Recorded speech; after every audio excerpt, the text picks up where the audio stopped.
ስሜ ስንታየው ጥላውን ባላለውኝ የአርሲ ዞን አስተዳደርና ጸጥታ ጽሕፈት ቤት ኃላፊ ነኝ። ለዛ እኮ ነው መረጃው የማይደርሰው። ንጉስ ደንገጡር የማይለየው ሰኔና ሰኞ ገጥሞልሻል ኢትዮጵያ ወይ። ህዝቡ የሚፈልገው አሁንም ቢሆን ሰላም ነው የሚፈልገው። ህዝቡ ጦርነት አይፈልግም። አንድ መነኮስ የትም ሀገር ሊሄድ ይችላል፣ የትም ሊኖር ይችላል። ግን ከቤታቸው ለተፈናቀሉት አድርጉት መንግስት ጋር በመሆን በጥምረት እዚህ አካባቢ ላይ ያለውን ሰላምና መረጋጋት ለማምጣት ከፍተኛ ስራና ጥረት እያደረኩ ነው ያለው። ጃዋር ሴል ወይም ደግሞ በሱ በኩል መሳሪያ የታጠቁና ሁሌ የሆነ ነገር ሲኖር ለመረበሽ የሚንቀሳቀሱ አሉ የሚባል ነገር አለ። እሱስ መረጃ ያገኛችሁት አለ? አርሲ ክልል ላይ እየገደለና እየጨፈጨፈ ያለው የታጠቀ ቡድን ነው እንጂ የእስልምና እምነት ተከታይ አይደለም። ይሄ መራራ ሀቅ ነው። በጣም ነው ግን የምታሳፍሩት። የኔን ዩቲዩብ በቪፒኤን ዩት የተሻለ ክፍያ ያገኛለሁ እምልላችኋለሁ። ይሄንን ክፍያ መሳሪያ ላርሲ ጤና ይስጥልኝ። የተከበራችሁ ያልሞታችሁና ያልታገታችሁ ኢትዮጵያውያን እንደምን ሰንብታችኋል? ሰላም ጤና ይስጥልኝ። በድጋሚ ተመልሼ መጣሁኝ። በወቅታዊ ጉዳዮቻችን ነው። የአርሲው ባለስልጣን ኦርቶዶክሳውያን ሲጨፈጭፍ አብሮ ሲያግዝ የነበረው ስንታየው የተባለው ሰው በቪዲዮ ምላሽ ሰጥቷል። እንመለከተዋለን። በጣም ይገርማል። እህታችን ጋዜጠኛ ሳልሳዊትን በተመለከተም እንዲሁ ለምን እንደታሰረች አንድ ቪዲዮ አሳያቸዋለሁ። በተለይ መጨረሻ ላይ የተናገረቻቸው ነገሮች ጠንከር ያሉም ስለሆኑ ጉዳዩ ትንሽ ባሳ ያለበት በዚህ ምክንያት እንደሆነ እረዳለሁ። ባለፈውም ታስታውሱ ከሆነ አንድ ከዚህ በፊት በዘር ምክንያት ጳጳስ ሆኖ የነበረ አሁን ግን ተመልሶ ወደ ምንኩስና ያመጣ ሰው አለ። ስለ ምንኩስና ህይወት በተለይ የከተማውን ህይወት ሲያብራራ ነበርና አንድ ጥሩ ምላሽ ተሰጥቶታል። በዛውም ሌላም አንድ የምጋብዛችሁ ነገር አለ የምንመለከተው ነው የሚሆነው። ታዲያ እስከ ፍጻሜ ድረስ ተመልከቱ። ለብዙዎች እንዲደርስም ሼር አድርጉት። ላይክ እና ሰብስክራይብ ማድረጋችሁን አትርሱ። ከዚህ እንጀምር። ዛሬም የኪሎ ለውጥ አለ። እንግዲህ በ7 ሳምንት ህክምና 10 ኪሎ ቀንሻለሁኝ። እሱ እንደቀጠለ ነው። ድምፃዊ ሰማኝ መተሰም ባላገር ህክምናውን እየተከታተልኩ ነው። እጅግ በጣም አመሰግናለሁኝ። ጉሉ ኢትዮ ቱርኪ በጣም ወዳችኋለሁ፣ አከብራችኋለሁ። ተመልካቾቼ ጥረቴን አበረታቱኝ። ወዳጅ እንግዲህ አንዱ እንትን እየተባለበት ያለው ምክንያት በዚህ ምክንያት ነው። በክብደት ጉዳይ እንደሆነ እየተነገርን ያለው የክብደት መጨመር ሁኔታ ነው ወደ ሞት የዳረገው የሚሉ ሀሳቦች አሉ። እግዚአብሔር አሁንም ነፍስ ይማር፣ ለቤተሰቦቹ መጽናናትን ያደረልን። እስቲ እንመለከተው። አቶ ስንታየው የጸጥታ ኃላፊውን ማለት ነው። እንጀምረዋለን። ስሜ ስንታየው ጥላውን ባላለውኝ የአርሲ ዞን አስተዳደርና ጸጥታ ጽሕፈት ቤት ኃላፊ ነኝ። ጃዋር እንግዲህ ያው ይታወቃል ለምን ታርጌት እንዳደረገኝ እኔ ባላውቅም፣ ነገር ግን እዚህ ያለውን የጸጥታ መዋቅር የምመራው እኔ ነኝ። ከፖሊስ ጋር በመሆን በጥምረት እዚህ አካባቢ ላይ ያለውን ሰላምና መረጋጋት ለማምጣት ከፍተኛ ስራና ጥረት እያደረኩ ነው ያለው። እሱ በሚለው መልኩ ሳይሆን እኔ በህብረተሰቡ ውስጥ ህብረተሰቡ ነው የሚያውቀው። ምናልባት እሱ በጻፈው ላይ እሱ በፕሮፓጋንዳ ሊጠቀምበት የፈለገው ላይ ኮሜንቱን ማየት ይቻላል ማለት ነው። ህዝቡ የሚሰጠውን ግብረ መልስ እና ምንድነው ይሄንን የሚያደርግበት ምክንያት ህብረተሰብና ህብረተሰብ እንዳይጋጭ ሚና እየተጫወትን ስለሆነ ያንን እኛን ለማሸማቀቅና በህብረተሰቡ ዘንድ ተጠርጣሪና ጥርጣሬ እንዲገባ ለኛም ወደ ኋላ እንድናሸበርግ ለማድረግ እየተፈጠረ የፕሮፓጋንዳ ስራ የጃዋር ሴል ወይም ደግሞ በሱ በኩል መሳሪያ የታጠቁና ሁሌ የሆነ ነገር ሲኖር ለመረበሽ የሚንቀሳቀሱ አሉ የሚባል ነገር አለ። እሱስ መረጃ ያገኛችሁት አለ በእናንተ በኩል? ምን ትክክል አይደለ እንደ ሸኔን የሚመራው እኮ እሱ ነው። አስቀድሞ መረጃ የሚሰጣቸው እኮ እሱ አስቀድሞ የሆነውን ነገር መረጃ የሚሰጥ ህብረተሰብ ውስጥ ያለውን ነገር በመረጃ በተለያየ መንገድ ከስል ቀደም የነበሩትን ሴሎች እያንቀሳቀሰ ከዛ መረጃ በመውሰድ ህዝብን በማጋጨት እነሱን ደግሞ ከበሬ ማድረግ ነገር አለ። እስኪ እንደው ለትዝብት ያህል ሸኔ እናደረገ ሲባል ሰምተው ያውቃሉ? ጃዋር ይሄን ያደርጋል። ምክንያቱም እሱ ነው የሚመራው። በተለይ አርሲ ውስጥ ያለውን የሸኔን ክንፍ የሚመራው ጃዋር ነው። ራሱ ነው እየመራ ያለው። እዛ ሆኖ እየመራ ያለው በተለያየ መንገድ በፕሮፓጋንዳ በሁሉ ነገር ሲረዳ የነበረ ሰው ነው። በጀትም ጭምር እያስተባበረ ሌላ አካባቢ ላይ የሄደ ሁሉ ነገር እያደረገ እዚህ አርሲን መሰረት ያደረገበት ምክንያት አርሲ የብሔር ብሔረሰቦች ሀገር ነው። እስላም ክርስቲያኑ ሁሉ ተከባብሮ የሚኖርበት ሀገር ነው። አርሲ ላይ ችግር ተፈጠረ ማለት በአገር ደረጃ ችግር ነው የሚፈጠር ጃዋር አስቀድሞ ያውቃል። ስለዚህ ሁሉ ጊዜ እየኮረኮረ የተረፉ ሴሎቹ በጣም አብዛኛዎቹ ተመልሰዋል። እሱ ማን እንደሆነ አውቀው ተመልሰው እንደውም አሁን ተውረፍ እኛ አሁን ያለንበት ሁኔታና አንተ የምታወራው ነገር የተለያየ ነው እያሉት ነው ያሉት ብዙዎቹ ማለት ነው። ከዚህ ቀደም ተከታይ ብዙ ነበረው።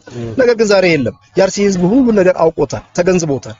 ጀዋር የሽብር ጠማቂ ደመጣጭ መሆኑን በደንብ ተረድተውታል። በግልጽ ነው የተረዱት ይሄንን። ስለዚህ ይሄ ግልጽ ነው፣ ህብረተሰቡም የሚያውቀው ነው። ጀዋር እንደሚመራኛ በትክክል አውቀነዋል። ምክንያቱም እሱ ፕሮፓጋንዳ ከሚያደርገው ከሚለጥፋቸው አንዳንድ ዜናዎችና መልእክቶች ብዙ መረዳት ይቻላል ማለት ነው።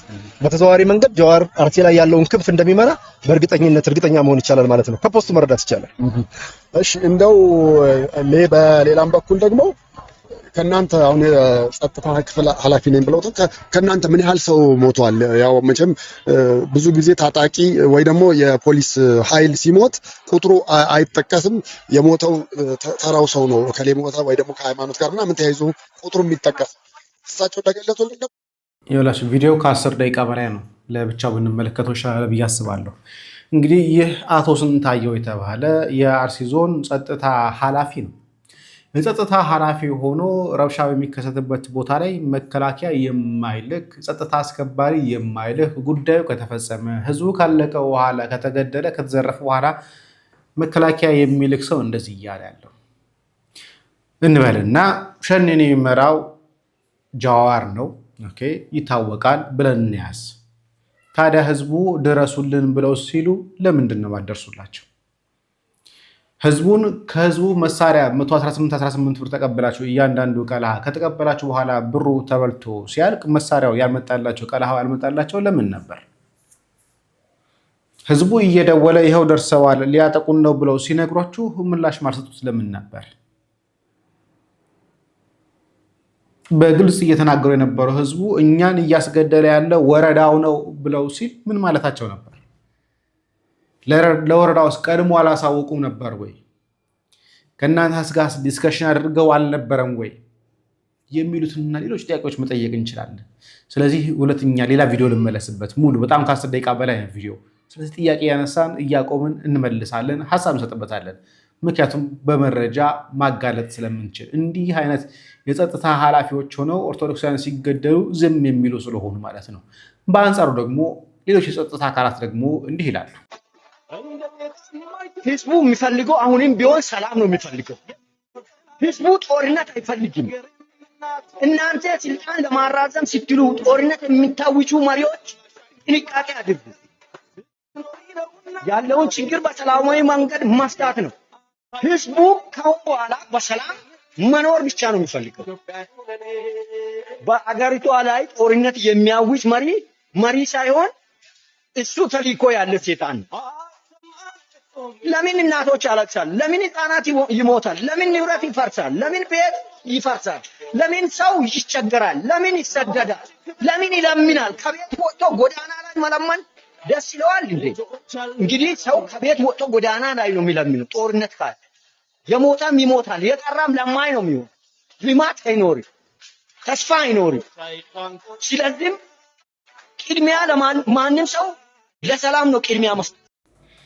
ሰላሙ ይቅደም። ምንፈልገው እኛ ሰላሙን ነው ወታደሩ እያለው። ነገር ግን መንግስት ሰላም ከሆነ እንደሚጨንቀው ስለሚያውቅ እንደሚጠባው ስለሚያውቅ ህዝቡ የጉሮሮን ጉዳይ እንደሚያነሳ የዳቦውን ጉዳይ እንደሚያነሳ ስለሚያውቅ መቼም ቢሆን አብይ እስካለ ድረስ ሀገራችን ሰላም ልትሆን አትችልም።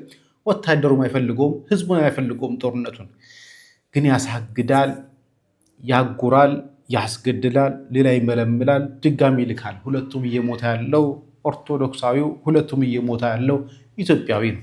በጣም በሚያሳዝን ሁኔታ እንቀጥል። ታስታውሳላችሁ የአቡነ ሳዊሮስን ጉዳይ ከቤታቸው ለተፈናቀሉት አድርጉት። ያው አመጣነውን አውቃችሁታል። ይሄንኑ የሚያክል ለተፈናቀሉ ሌላ ገዝቻ አቀርባለሁ።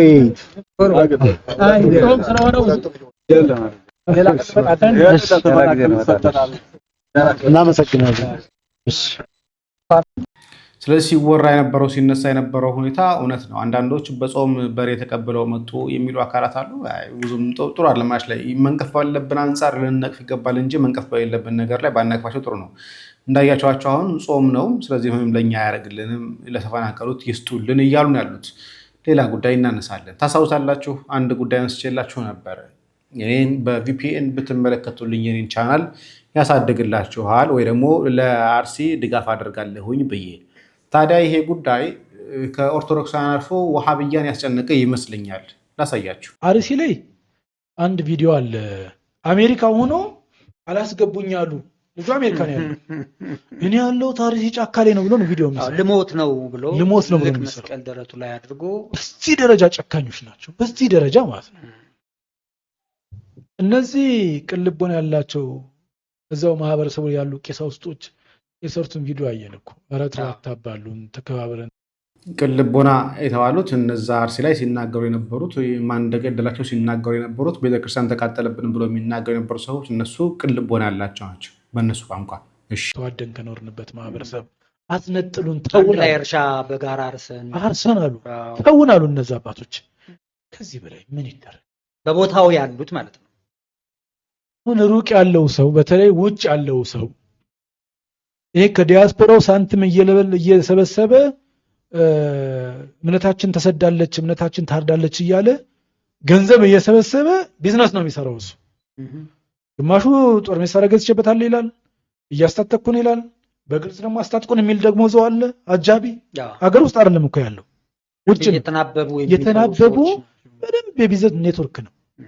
አንድ ልጅ ምን አየሁኝ እንደዚህ ነው በውጭ ሀገር የሚኖር ነው። በጣም የሆነ ንግግሮቹ ራሱ በጣም ያሳዝናሉ። የኔን ዩቱብ በቪፒኤን ዩት የተሻለ ክፍያ ያገኛሉ እምልላችኋለሁ። ይሄንን ክፍያ መሳሪያ ለአርሲ ወንድሞቻችን አስታጥቅም። ከዛ የአንድ መሳሪያን ዋጋ ሲናገር የአንድ ክላሽን ዋጋ 125,000 ብር አካባቢ ይፈጃል። ስለዚህ የኔን ዩቲዩብ በቪፒኤን ካያችሁ ምን ያህል ቪው ታይቶ ምን ያህል መሳሪያ ሊገዛ ነው ብሎ ሰው እንዴት ነው ማገናዘብ ያቃተው ብለህ እንድታስብ ያደርጋል። ወዴት ነው እየተኬደ ያለው? እዚህ ጋር ደግሞ ጥይት ተተኳሽ አልቆብናልና ይሄ አገሪቷ ላይ የምንኖር ሰዎች በአይናችን ስለምናይ እንጂ ውጭ ሀገር ላሉ ሰዎች በእውነት እየተጠዛጠዝን ነው የሚያስመስለው። በዚህ ደረጃ ማህበረሰቡስ ለምንድን ነው ማገናዘብ ያስተሳነው? እነዚህ ሰዎች ያው ብዙ ሰዎች ጂኦግራፊን አያስታውሱም። ሎኬሽን አመራርጣቸው ችግሩ የሚከሰትበትን ቦታ በጣም ዌል ኦርጋናይዝድ መሆኑን የምታውቀው ማለት ነው።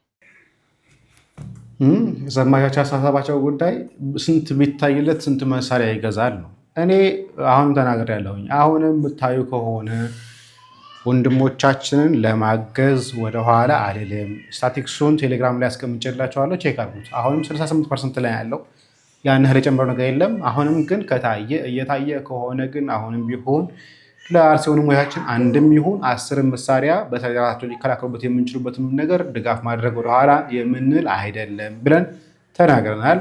እንቀጥላለን። ሀሳባችን ሀሳብ የሚወራ ላይ የሚል ነገር አይደለም።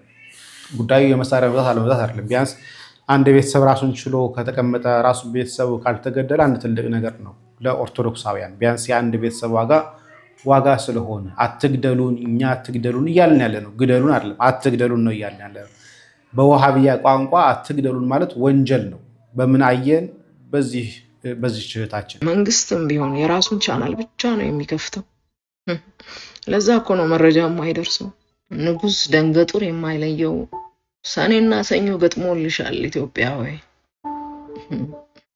ጨው ለራስ ስትል ጣፍጥ ብላለች ብላችሁ ንገሩልኝ። ትናንትና ደጋጎቹን ነገስታትም ይሁን ክፉዎቹን መሪዎች ሁሉ ጠራርጎ የወሰደው ሰኔና ሰኞ ይሄው ገጥሟል። ረሃብ፣ ቸነፈር፣ ጦርነት፣ ችግር፣ ድርቅ ሁሉም ሰኔና ሰኞን እየታከከ ነበር ሀገራችን ላይ የተፈጸመው። ይሄው አርሲ ላይ ዛሬም ኦርቶዶክሳውያን እየታረዱ ነው። ስለ ፍትህ የመንግስት ያለ እያለ ህዝብ እየተጣራ ነው። ፍትህን ይሰጠኛል፣ እንባዬን ያብስልኛል አለው አካል ዛሬም እያለቀሰ ነው። ድንገት ግን እንባ አባሹ ፍቅ ይላል። እንዲያውም እኔ ይሄ መረጃ አልደረሰኝም። ተከሰተ የተባለው ነገር እንዲያውም እኮ እዛ ላይኛው መንደርና እዛ ታችኛው ሰፈር ተፈጽሞ ቢሆን ኖሮ የሁሉ ጩኸት ባልተሰማ ነበር ብሎ ተሳልቆ ጩኸትን ይቀማል። ጩኸት ቀሚው እሱ ብቻ አይደለም፣ የእሱ ጀሌዎችም ይከተላሉ። ትናንት ያልጮኸ ዛሬ መጮህ የለበትም። ትናንት የተዛ ቁስል ያልተሰማው ዛሬ የዚህኛው ቁስል ሊሰማው አይገባም የሚለውን ፕሪንሲፕል ማን እንዳጸደቀው ባላቅም የየትኛው አድርባይና ፌርነስ ተጫዋች ጨዋታ እንደሆነ ባይገባኝም ቅሉ ግን ይኸው ተሰድረው በየኮመንቱ ጭራሽ የሚከተላቸውን ህዝብ ተማምነው ትናንትና አክሱም ላይ ያው ሁሉ ካህናት ሲታረድ ቤተክርስቲያን ሲቃጠል የት ነበርሽ አንቺ መርጦ አልቃሽ እያሉ ይዘባበታሉ። አንድ የተሳሳታችሁት ነገር እናንተ ዛሬ እየተዘባበታችሁ ያላችሁት ባልቃሹ ላይ አይደለም፣ በሟቹና ነገ በሚሞተው ላይ ነው። እናንተ ብሔረሰብና ሃይማኖት ለይታችሁ ስትቋጠሩ ዛሬም የሚሞተው ሰው ቁጥሩ እየጨመረ ይሄዳል። እንደው በጋራ ለሀገር አንድነት ለጋራ እሴት መቆም ቢያቅተን እንኳን በጋራ ማዘን እንደምን ተሳነን ወገኖች፣ በጋራ ማልቀስን እንደምን ቸገረን። ለዚህ ሁሉ ለታረደ ክርስቲያን ሰዎች ሲጮሁ አክሱም ሙስሊሞች ምን እየተደረጉ እንደሆነ አልሰማሽም ብሎ እንባ መቀማትን አሁን መጣው። ሰው ነጠላ ዘቅዝቆ እያለቀሰ ደረት እየደቃ ማልቀስ አይገባህም ማለት ለሞተው ወይስ ለቆም? የሞተው አፈር ሳይነካው በቅጡ እንኳን ሳይቀበር ሌሎች ተሳደው በየጫካው ተደብቀው ባሉበት ቤተክርስቲያን እየነደደ ባለበት ሰዓት አመታትን እየቆጠሩ ነገና ትናንትን ባለማገናዘብ ስለ ትናንትና ማልቀስ ብቻ ምን ትርጉም አለው? ትናንትናስ የተሳሳተ ዛሬ መጥቶ ማልቀሱ ስህተት ነው ወይስ ትናንትና ስለሆነውና ስላልተደረገው ነገር እየተከራከርን ዛሬ ፊታችን ላይ የሚሆነውን ነገር ባላየ ዝም ብለን በርካቶች እንዲያልቁ ምክንያት እንድንሆን ነው የፈለጋችሁት? ምንድነው ፖይንታችሁ? ምንድነው ማስተላለፍ የፈለጋችሁት?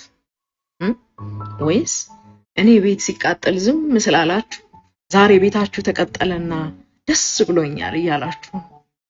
እናንተ አሁን ስለ ጨዋሂው እንጂ ስለሚጮህለት እኮ ዘንግታችሁታል። ስለ ትናንትና እናውራ ካላችሁማ ቆጥረን እንጨርሰዋለን፣ ተወቃቅሰንስ እንጨርሰዋለን። በአመት በሁለት አመት ስንት አብያተ ክርስቲያኖች እንደተቃጠሉ ረሳችሁት? እኔ የምለው እናንተ ሙስሊሞች ውስጥ እንደው ትናንትና በትናንትናው ጦርነት እንኳን ወሎ አካባቢ ብቻ የስንት ደረሳ ቤት እንደተቃጠለ የስንት የደረሳ ትምህርት ቤቶች እንደወደሙ አልሰማችሁም?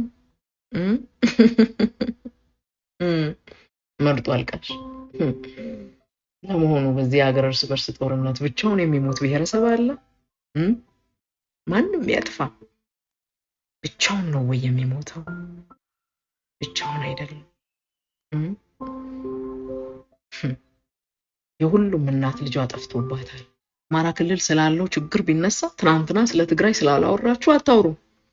ዛሬ ኦሮሚያ ውስጥ ስላለው ችግር ቢነሳ ትናንትና ስላላወጋችሁ አታውሩ። ያስኬዳል? ሁሉስ ኢትዮጵያዊ አይደል? ያጠፋ እስከ ጥፋቱ አይመለስም? ትናንትና ያልጮኸ ዛሬ የመጮህ መብት የለውም? ምንድነው ያላችሁን ያላችሁት? ታዲያ ሁሉም ጩኸት የሚቀማማው የራሱን ቴሌቪዥን ከፍቶ ራሱን ብቻ ሲያይ ስለሚውል ነው ወገኖች። ሪሞት እኮ የተሰራው ቻናልን እንድንቀያየር ነው። ሰው እንዴት የስልኩንም ፓስወርድ ከፍቶ የራሱን ምስል ብቻ ሲያይ ይውላል? ሰው እንዴት ራሱን ብቻ ፎሎ ያደርጋል? ታዲያ እኔ ቤት ያለው እሳት አንተ ቤት ካልደረሰ ብቻ የማይሰማን እኮ የራሳችን ቴሌቪዥን ብቻ ከፍተን ራሳችንን ብቻ ስናይና ስናደንቅ በራስ ፍቅር ብቻ ተለክፈን እየኖርን ስለሆነ ነው። መንግስትም ቢሆን የራሱን ቻናል ብቻ ነው የሚከፍተው። ለዛ እኮ ነው መረጃም አይደርሰው። ሰው እንዴት በራሱ ፍቅር ብቻ ተለክፎ ይኖራል? ሰው እንዴት ቻናል እየቀያየረ ምን ተባለ ምን ተደረገ የሚለውን አያይም? እንዴት እኔ ብቻ ትክክል፣ እንዴት እኔ ብቻ ነኝ ብሎ ይኖራል? እንደ ሀገር አያስኬድም። እስከ ዛሬው ጠፋ። ዛሬ ፊታችን እየሆነ ስላለው ነገ ስለሚሆነውም ነገር ስለ ትናንት እያነሳን እየተካሰስን ዛሬም ሳንፈታ እንድንኖር ነው የምትፈልጉት? የለም፣ እናንተም ቻናል ቀይሩ።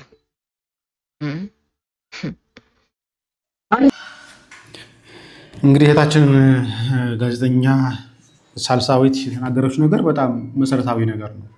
አንዳንዶቹ ጩኸታችንን ቀሙን ለማለት ይሞክራሉ። አርሲ ላይ ሰው ተገደለ ስንል እዛ ደግሞ መንቀሳቀስ አቃተን፣ መስገድ አቃተን፣ እንደዚህ አቃተን። እኛ እያወራን ያለነው ስለሚፈሰው ደም፣ ስለ ኦርቶዶክሳዊ ደም፣ ስለ ግድያ ግፉአን የሆኑ እየገፏቸው ያሉ እየገደሏቸው ስላሉ ንጹሐን ደሞች ነው። ሌላ ቦታ ላይ እየተጠየቀ ያለው ደግሞ የእኩልነት ጉዳይ ነው። አንዱ ስለ እኩልነት ይጋፋል፣ ሌላኛው ደግሞ ይገደላል። እኩልነትም አይደለም እየጠየቀ ያለው፣ መኖርም ብቻ ነው እየጠየቀ ያለው። እኩልነት እንኳን አይደለም፣ እየኖርም እንኳን መኖር እንኳን አቅቷቸዋል። የሆነ ሆኖ ሁሉም ቤት ላይ ሲደርስ ነው የሚያውቀው። ቤቱ ላይ ሲደርስ የዛን ጊዜ የምናየው የምንሰማው ይሆናል።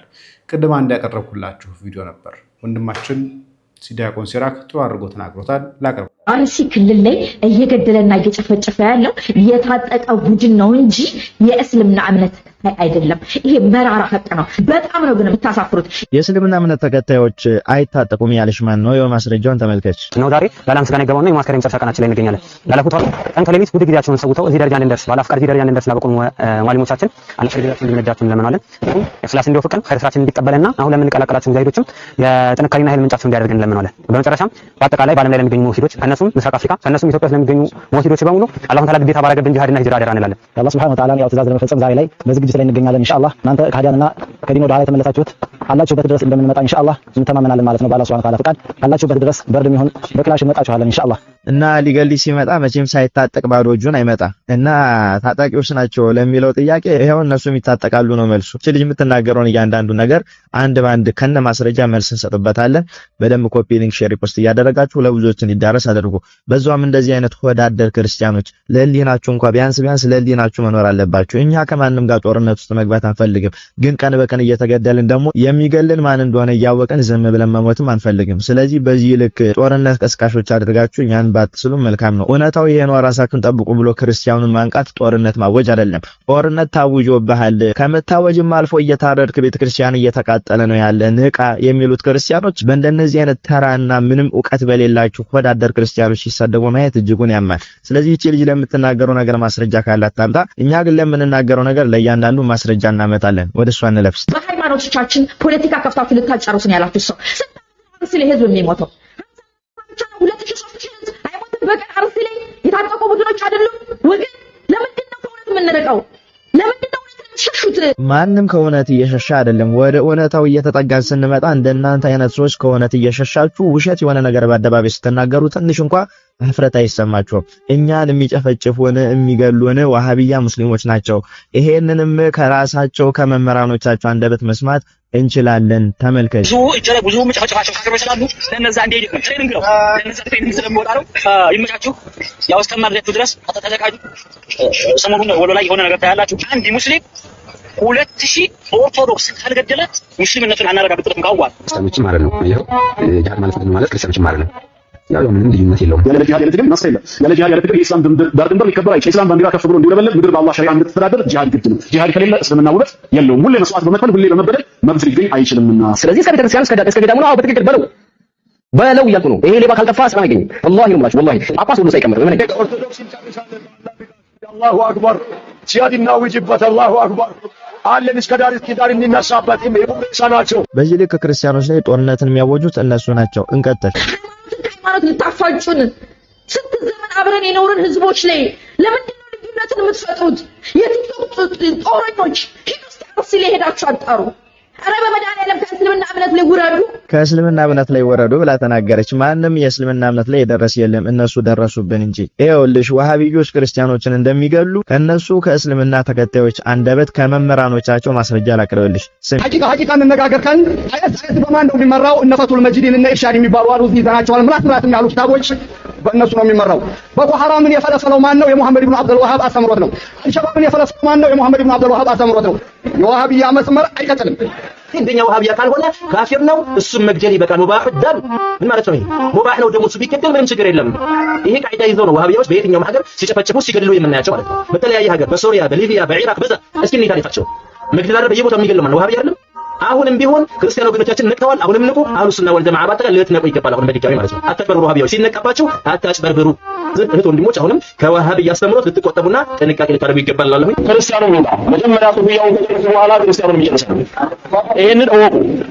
መንግስቱም ይንጋ ክርስቲያኑም ይንጋ ለሀገር አይበጁም፣ ለምንም የሚበጁ አይደለም። እንኳን ለእናንተ ክርስቲያኖች ለእኛም ያሰጋሉ ይገላሉ ብለው እየተናገሩ ነው መምህራኖቻቸው። እና ለዚህስ ምን መልሳለሽ? ዝም ብለሽ ስሜታዊ ስለሆንሽ መናገር ስለምችይና የምትለቂበት ፕላትፎርም ብቻ ስላገኘሽ እውነትን ደብቀሽ ክርስቲያኖችን እዚህ ጋራ እንደ አጥቂ እስላሞችን ተጠቂ አድርገሽ በዚህ ልክ ክርስቲያኑ ነሽ መናገርሽ አንቺን የክርስቲያን እምነት ተከታይ መሆንሽን ለራሱ ጥርጥር ውስጥ የሚያስገባ ነገር ነው። እውነታው አይናችን ላይ ከነማስረጃ ቁልጭ ብሎ ተቀምጦ ክርስቲያኖች ናቸው ሙስሊሞች ላይ እንዲየዘመቱ ያሉት እንጂ ሙስሊሞች ምንም አላደረጉንም ብሎ መናገሩ ወዳደርነት፣ አላዋቂነት፣ ድንቁርና ነው። ስለዚህ ይሄንን ድንቁርናሽን አርንመሽ ብቻ ከዚህ ፕላትፎርም ላይ የሰራሽው ነገር አጥፊው። ለዚህ ለተናገርሽ ንግግር ደግሞ ማስረጃ ስለሌለሽ መጠሽ ይቅርታ ጠይቂ። ስለዚህ በዚህ ልክ ወዳደርና አላዋቂ አትሁኝ፣ በጣም ነው የምታሳፍሩት የክርስቲያና ልጆች ብላ ተናገረች። የሚገርምሽ ነገር እኛ ክርስቲያኖች እንዳንቺ አይነት እህት የለንም። ቤተክርስቲያን እየተቃጠለች ክርስቲያኖች እየተገደቡ ማን እንደሚገላቸው እየታወቀ ከአራጆች እኩል ተሰልፈሽ ክርስትናን ወክለሽ ስትናገሪ አለማፈርሽ ይገርማል። ስለዚህ አንቺ ክርስትና እምነትን ሃይማኖትን አትወኪም። ሁለተኛ ነገር ደግሞ እኛ ጦርነት ውስጥ እንግባ ጦርነት እናውጅ አላልንም። ሰላምን እንፈልጋለን። እስከዛሬ በሰላም ኖረናል። ከአሁን በኋላ ግን እየገደላችሁን አትኖሩም። እናንተም በምትመጡበት መንገድ እኛም እንመጣለን። ስለዚህ ክርስቲያኖች እንደዚህ አደንዛዦች አላዋቂ የሆኑ ሰዎችን መስማት ትታችሁ የሚገላችሁን አውቃችሁ ለሚገላችሁ ደግሞ ታጥቃችሁ ተዘጋጅታችሁ መጠበቅ የእናንተ ድርሻና ኃላፊነት ይሆናል። ኮፒ ሊንክ፣ ሼር፣ ፖስት እያደረጋችሁ ለሁሉ እንዲዳረስ አድርጎ ዲን ሲራክ ቲዩብንም ገብታችሁ ሰብስክራይብ አድርጉልኝ። ይቆያል። እናመሰግናለን ወንድማችን ዲያቆን ሲራክን። እግዚአብሔር አምላካችን ረጅም ዕድሜ ከጤና ጋር ይስጥልን። እንዲህ አይነት ከንቱ ሰዎች ናቸው በነገራችን ላይ ቤተክርስቲያንን የሚያስበሏት አደጋ ላይ የሚጥሏትም ጭምር። በጣም ያሳዝናል። እያዩ እነሱ በግልጽ እየተናገሩ በግልጽ ቋንቋ እያወሩ ተመልሰው ደግሞ ያልሆነ ንግግር ውስጥ ገብተው ወይ ደግሞ አረብ ሀገር ላይ ያሉት የቤት ሰራተኞች ወይ ደግሞ ጫና ፈጥሮባት ሊሆን ይችላል። ግን እባካችሁ የመናገር ግዴታ የለባችሁ። የማታውቁት ነገር ከሆነ ተዉት። እኛ እናውቀዋለን። እኛ ጋር ማስረጃ አለ። እኛ ጋር ዶክመንት አለ። እኛ ጋር ሲገድሏቸው ማስረጃ አለ። ስለዚህ እባካችሁ የማታውቁት ነገር ከሆነ እባካችሁ ተዉት። የምታውቁት ነገር ከሆነ ላይ ብቻ ተናገሩ። ግዴታ የመናገር መብት የላችሁም። ግዴታ አልተገደዳችሁም። ማንም መሳሪያ ደግኖ ተናገሩልን አላሏችሁም። የማታውቁት ከሆነ አናቅም በዚህ ጉዳይ ላይ ብላችሁ መተው ትችላላችሁ። ቤተክርስቲያን በዚህ ጉዳይ ላይ ተጠያቂ ባታደርጓት መልካም። እየሞተችም እየተገደለችም ድጋሚ ቤተክርስቲያን ተጠያቂ ማድረግ ይሄ በጣም የነውር ነው። ወደ ሌላኛው ጉዳይ እንሂድ። መምህር ኃይለማርያም ዘቦሩ ሜዳ ጠዋት ላይ እንዳየሁላቸው በጣም ደስ ያለኝ ዝግጅት ነበር። አስቀድሞ ከዚህ በፊት እኛም እዚህ ዝግጅት ላይ ያየነው የምንኩስናን ትርጉም ሲደበላልቀው የነበረ አንድ ሰው ነበረ። ለዛ ምላሽ የሰጡበት ነው ላሰማኝ። አንድ መነኮስ የትም ሀገር ሊሄድ ይችላል፣ የትም ሊኖር ይችላል። ግን ከገዳማዊ ሕግ፣ ከገዳማዊ ስርዓት፣ ከገዳማዊ ባህል፣ ከገዳማዊ ትውፊት፣ ከገዳማዊ ቀኖና፣ ከገዳማዊ ህይወት መውጣት ግን አይፈቀድለትም። አንደኛው ግን ከቦታ አንጻር እንደ ጥንቱ ሳይሆን እንዳሁኑ እናውራ። አሁን ላይ ከከተማ ወጥ ያሉ ገዳማት አሉን። ያሉትም ገዳማት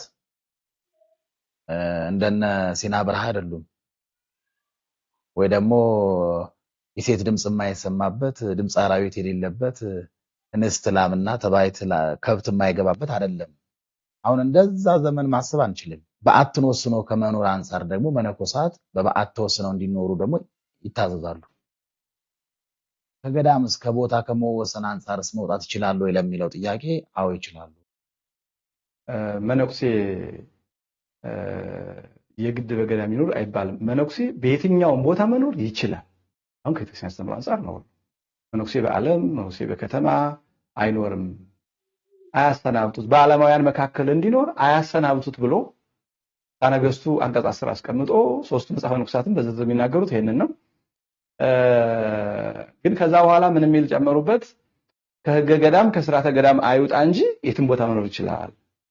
ህገ ገዳም ቁጥር 1 በህገ ገዳም በገዳም መኖር ነው። ሌላው ቀስ ብሎ ነው። የገዳም ትልቁ ህግ ቢያንስ ገዳሙን አለመልቀቅ። በገዳም መብታት ይፈተናሉ፣ ግን ተስፋ የሚያደርጉት በቃ እንዳሻው ቢያንስ ገዳሜን ካላስለቀቀኝ በኃጢአት ጥላቻ ይታገላቸዋል፣ በደዌ ይታገላቸዋል፣ በምንም በዘመድ ፍቅር ይታገዛቸዋል፣ ዘመድ ይናፍቃል።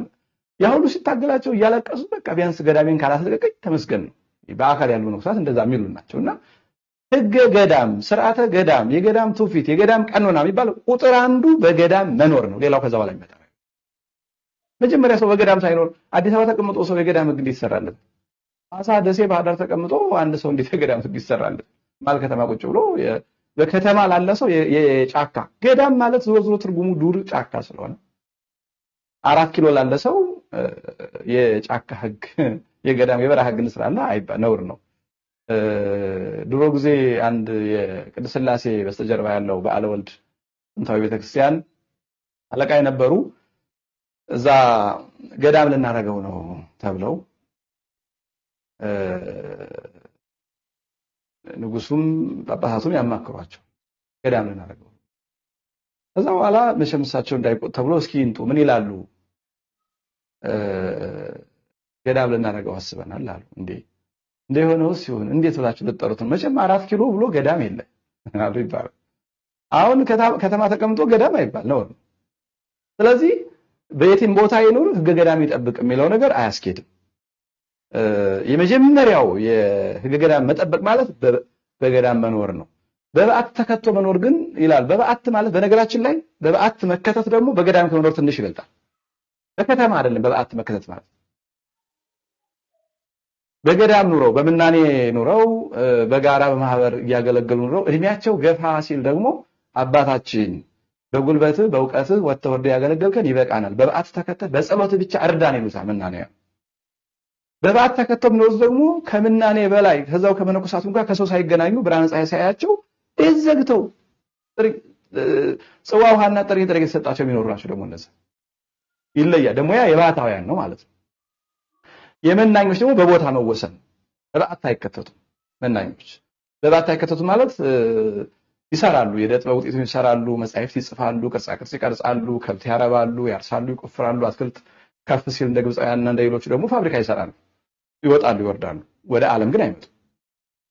በበዓት መከተት እንዲሁም የባህታውያን ነው እንጂ በከተማ አዲስ አበባ ላለው ቤቱን ዘግቶ እንደሚውለው አይነት ነገር አይደለምና እዚህም ላይ አባታችን እንደገና ቢያዩ ጥሩ ነው። ምክንያቱም የትም ቦታ መኖር ይችላልም አይባልም። እንዴት ብሎ ስርዓተ ምንኩስናው ከገዳም እንዳይወጣ አንድ በስጋ የሞተ ሰው ከእናት ከአባቱ ከሕያዋን ዘመዶቹ እንደተለየ መነኩሴም ከዘመድ ከወዳጁ ተለይቶ ይኑር እያለ ይችላል ማለት የአንድ ሰው ህግ ነው የሚሆነው እንጂ ቤተክርስቲያን ቋሚ ህግ አይደለምና ህገ ገዳም፣ ቀኖና ገዳም፣ የገዳም ትውፊት የሚባለው ቁጥር 1 የህጎቹ ሁሉ የበላይ በገዳም መኖር የሚለው ነው። ሌሎቹ ከዛ በኋላ የሚመጡ ናቸው። በምን ምክንያት ከተባለ በአንቀጸ መነኮሳት አንቀጽ 10 ላይ ወይኩኑ ጉባኤሃው አዝላፊያነ ጾም ወጸሎት ወአንቦተ መጻሕፍት ወበኩሉ መልእክት ክነታዊት ወስጋዊት ይላል። ምን ማለት ነው? መነኮሳቱ በጾምና በጸሎት የተጉ ይሁኑ ካለ በኋላ ቅዱሳት መጻሕፍትን በማንበብና በማጥናትም የተጉ ይሁኑ። ወበኩሉ መልእክት ክነታዊት ስጋዊ ወመንፈሳዊ ክነታዊ ስራ በሆነው ማስተማር፣ ማጥመቅ፣ ማቁረብ በዚህ በአገልግሎት ከበዓታቸው በተልእኮ ሊወጡ ይችላሉ። ስጋዊ ደግሞ መልእክት ደግሞ አለ። ስጋዊ ተልእኮ የሚባለው ማረስ፣ መቆፈር፣ መደጎስ፣ ተግባር ቤት እንጀራ መጋገር፣ ልብስ መስፋት፣ አትክልት መኮትኮት፣ አትክልት መትከል፣ ለገዳሙ የሚያስፈልገውን ሙሉ ስጋዊውን ስራ በመስራት ደግሞ ለተልእኮ ደግሞ የሚንቀሳቀሱ አሉ። መነኮሳት ከገዳም ወጥተው ወደ ከተማ የሚመጡበት በሁለት ጉዳይ ነው። አንደኛው ለተልእኮ ወንጌል ለማስተማር፣ ንስሐ ለመስጠት፣ ስጋው ደግሞ ለማቁረብ በጠቅላላው ግን የእግዚአብሔርን የመንግስት ወንጌል ለማዳረስ በተልእኮ የሚወጡ አሉ። እንግዲህ አሁን ፍትሐ ነገሥት አንቀጽ 10ን ጠቅሰውልናል አባታችን። ወይኩን ጉባኤ አኀው አዝላፈያነ ጾመ ጸሎት በጣም ጥሩ ጥቅስ ነው የጠቀሱት። እንግዲህ ፍትሐ ነገሥቱን አላዩትም ብዬ አላስብም። እኔ ፍትሐ ነገሥት አንብቤ ነው እንጂ በወንበር አልተማርኩም፣ ግን እኔ አንብቤ አይቼዋለሁ፣ እሳቸው ተምረዋል። ወይኩን ጉባኤ አኀው የሚለውን ምን ብሎ ነው ትርጓሜያችን የሚተረጉመው? በገዳም ተሰብስበው በገዳም ተወስነው የሚኖሩ መነኮሳት እኮ ነው የሚለው። ጉባኤ የሚለው ተጋብኦ ስለሆነ ጥቅሱ ራሱ እንደዛ ነው። በገዳም ተሰብስበው የሚኖሩ አኀው መነኮሳት አሃት መነኮሳት ጾምንና ጸሎትን የሚያዘወትሩ ይሁኑ፣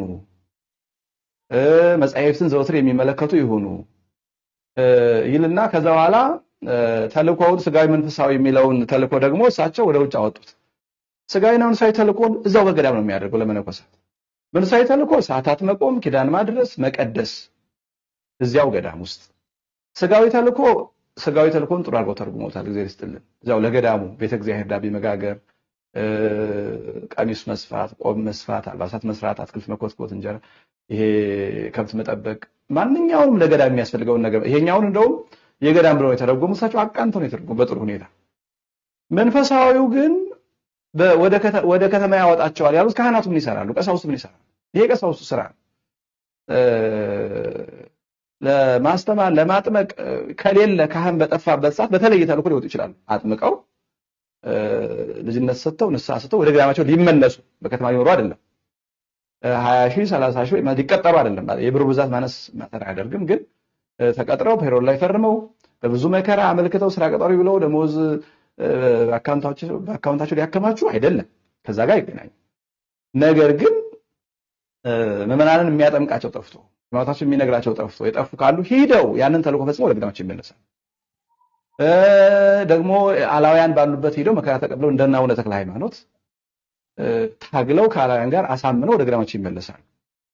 ከዛ ውጭ ግን መልእክት መንፈሳዊት ክህነታዊት ባለ ጊዜ በቃ የገዳም መነኮሳት በሙሉ ወጥተው ከተማ ይቀድሳሉ ማለት ግን አይደለም።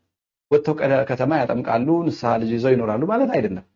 መልእክት ክህነታዊት የምትባለው እዚያው ገዳም ውስጥ ምዕመናን ይመንናሉ፣ ካህናት ይመንናሉ። ካህናቱ ሌሊት ሰዓታት ቆመው ስብሐተ ፍቁር አድርሰው ኪዳን አድርሰው ታምረ ማርያም አሰምተው ሲኖር ቅዳሴ ቀድሰው ያገለግላሉ። ምዕመናኑ ደግሞ በጉልበታቸው ያገለግላሉ። ስለዚህ ስጋዊ መንፈሳዊ ያለው እዚያው ገዳም ውስጥ የሚደረግ ነው እንጂ ከገዳም ወጥተው የሚያደርጉት ነገር አይደለም። ለተለየ ተልእኮ መነኮሳት ይወጡ ይችላሉ። አሁን እሳቸው አባ ጳላንን ጠቅሰዋል። እስኪ እንስማና እሺ፣ እዚህ ጋር እናቆመው። በነገራችን ላይ ባለፈው አንድ ቪዲዮ በሰራሁላቸው ሰዓት ላይ አዲስ ትርጓሜ መጥቷል። ለራሳቸው የሚመቻቸው ለግል ህይወታቸው የሚመቻቸውን ጉዳይ አምጥቷልና በቃ እንደፈለጋችሁ ቀጥሎበት ትርጓሜ በእናንተ እጅ ስለሆነ ብዬ ስላቸው እንደምታዩት ሜይ 18 ላይ መጥተው ነበር። በጣም ጥሩ የተዋጣለት አቀራረብ ነው ያቀረብከው አሉ። ከዛ በኋላ ምኑን አልኳቸው፣ ቀጥልበት፣ ሁሉም ጥሩ ነው፣ እኛም በደንብ እንቀጥላለን። ስለዚህ ይሄ ለራሳቸው እንዲመች አድርገው የተረጎሙትን ትርጓሜ እንቀጥልበታለን ያሉት በቃ በግልጽ አማርኛ ይሄ ነው።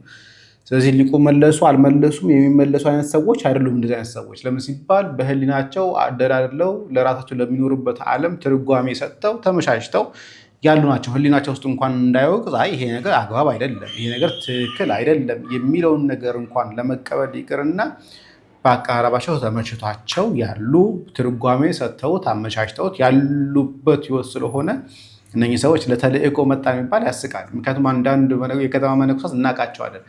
መነኩሴ ሆነው ሲመጡ ደሞዛቸው ከፍ ስለሚልላቸው ሄደው መንኩሰው ለመቀጠር የሚመጡ ሰዎች አሉ። ምንኩስና ለህይወት ምንኩስና ለተጋድሎ ሳይሆን ምንኩስና ለደሞዝም ጭምር እየሆነ ስለሆነ ምንኩስና ለጵጵስና መግቢያ እየሆነ ስለሆነ በዛ ምክንያት የሚቀጥሉ ሰዎች አሉ። ቀምረው ሂሳብ ሰርተው ለራሳቸው አመቻችተው ተመቻችተው የሚኖሩ ማለት ነው። እንደዚህ አይነት ሰዎች አደገኞች ናቸው። ልንጠነቀቃቸው ይገባል ብዬ አስባለሁ። እዚህ ላይ ላብቃ። ሰላም እግዚአብሔር ከእናንተ ጋር ይሁን። ቸር ቆዩ።